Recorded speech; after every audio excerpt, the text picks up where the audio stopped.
മനുഷ്യമൃഗങ്ങൾ. 1872 ഉത്തർപ്രദേശിലെ ആഗ്രയ്ക്ക് സമീപമുള്ള വനത്തിൽ വേട്ടയ്ക്കെത്തിയതായിരുന്നു കുറച്ച് ബ്രിട്ടീഷ് നായാട്ടുകാർ. പെട്ടെന്നാണ് കാട്ടരുവിയിൽ നിന്ന് വെള്ളം കുടിച്ച് നടന്നു നീങ്ങുന്ന ഒരു ചെന്നായ്ക്കൂട്ടത്തെ അവർ ശ്രദ്ധിച്ചത്. ചെന്നായ്ക്കളോടൊപ്പം നടന്നു നീങ്ങുന്ന ഒരു നിഴൽ രൂപം അവരെ അതിശയിപ്പിച്ചു. കൂടുതൽ അടുത്തെത്തിയതോടെ അതൊരു മനുഷ്യക്കുട്ടിയാണെന്ന് അവർക്ക് മനസ്സിലായി. 4 കാലുകളിൽ ചെന്നായ്ക്കളെ പോലെ അവരിൽ ഒരാളായി അവൻ നടന്നു നീങ്ങി.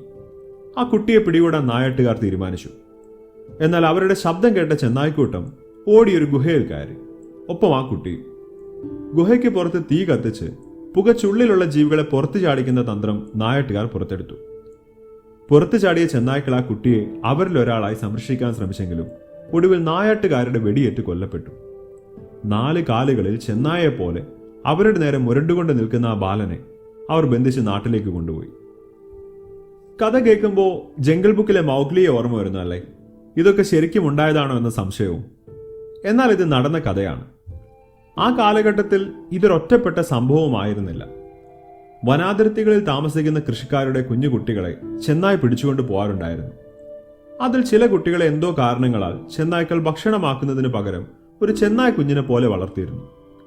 ഇത്തരത്തിൽ ഏകദേശം 5-ലധികം കുട്ടികളെ ചെന്നായ്ക്കളോടൊപ്പം ആ കാലഘട്ടത്തിൽ കണ്ടെത്തിയതായ രേഖകളുണ്ട്. ഇന്ത്യയിൽ മാത്രമല്ല, ലോകത്തിൽ പലയിടങ്ങളിലും ഇത്തരം കുട്ടികളെ കണ്ടെത്തിയിട്ടുണ്ട്. ഇങ്ങനെ ചെന്നായ്ക്കൾ മാത്രമല്ല മനുഷ്യക്കുഞ്ഞുങ്ങളെ വളർത്തുന്നത്.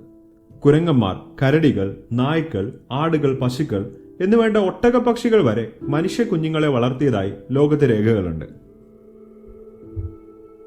ഇതോടൊപ്പം ജംഗിൾ ബുക്ക് എന്ന വിശ്വവിഖ്യാത ബാലകൃതിയെപ്പറ്റി പറയാതെ വയ്യ.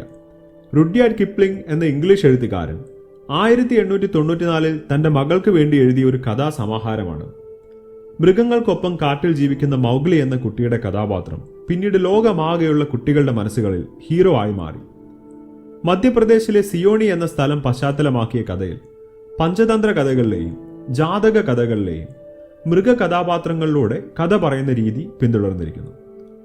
മൗഗ്ലിയുടെ കഥാപാത്രം മുമ്പ് പറഞ്ഞ യഥാർത്ഥ സംഭവങ്ങളിൽ നിന്ന് പ്രചോദനം ഉൾക്കൊണ്ട് കിപ്ലിംഗ് സൃഷ്ടിച്ചതാണ്.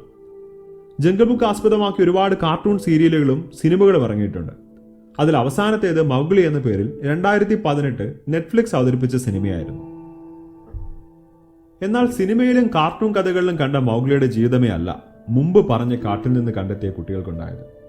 തുടക്കത്തിൽ പറഞ്ഞ കഥയിലെ ആ ബാലനെ മിഷണറിമാർ നടത്തുന്ന ഒരു അനാഥാലയത്തിലെത്തിച്ചു. അവൻ വന്നതൊരു ശനിയാഴ്ചയായിരുന്നതുകൊണ്ട് അവരവനെ ദിനശനിച്ചാർ എന്ന് വിളിച്ചു. വസ്ത്രം ധരിക്കാൻ തുടക്കത്തിൽ വിമുഖത കാണിച്ചെങ്കിലും പതിയെ ബുദ്ധിമുട്ടുകളോടെ വസ്ത്രം ധരിക്കാൻ അവൻ പഠിച്ചു. എന്നാൽ ജീവിതത്തിൽ ഒരിക്കലും മനുഷ്യഭാഷ സംസാരിക്കാൻ അവന് സാധിച്ചില്ല. മറിച്ച് ചെന്നായ്ക്കളെ പോലെ മുരളുകയും ഓരിയിടുകയും ചെയ്യുമായിരുന്നു. പച്ചമാംസം മാത്രമേ അവന് ഭക്ഷിക്കുവാൻ സാധിച്ചുള്ളൂ. പിന്നീട് 20 വർഷത്തോളം മനുഷ്യരോടൊപ്പം കഴിഞ്ഞെങ്കിലും മനുഷ്യൻ്റേത് എന്ന് പറയാവുന്ന പെരുമാറ്റം അവനിൽ വളരെ വിരളമായിരുന്നു. 2 കാലിൽ നടക്കാൻ പഠിച്ചെങ്കിലും 4 കാലിൽ നടക്കാനായിരുന്നു ദിനയ്ക്കിഷ്ടം. ചുറ്റുമുള്ള മനുഷ്യരുമായി ഒരിക്കലും അവൻ അടുത്തില്ല. ഇത് ദിനയുടെ മാത്രം കഥയല്ല. ഇത്തരത്തിലുള്ള എല്ലാ കുട്ടികളും സാമ്യമായ സ്വഭാവമാണ് കാണിച്ചിട്ടുള്ളത്. ദിനയുടെ കാര്യത്തിൽ അവൻ ആകെ മനുഷ്യരിൽ നിന്ന് പഠിച്ചെടുത്ത ഒരു ശീലം പുകവലിയായിരുന്നു. അതൊടുവിൽ ട്യൂബർകുലോസിസിലൂടെ അവന് മരണം സമ്മാനിച്ചു. ദിനയുടെ ജീവിതകാലത്ത് അവൻ അല്പമെങ്കിലും ആശയവിനിമയം നടത്തിയിട്ടുള്ളത് അവനെപ്പോലെ തന്നെ കാട്ടിൽ നിന്ന് കണ്ടെത്തിയ മറ്റൊരു കുട്ടിയോട് മാത്രമായിരുന്നു. ഒരുപക്ഷെ സമാനമായ സാഹചര്യങ്ങളിൽ ജീവിച്ച അവർക്ക് പരസ്പരം മനസ്സിലാകുമായിരുന്നിരിക്കാം.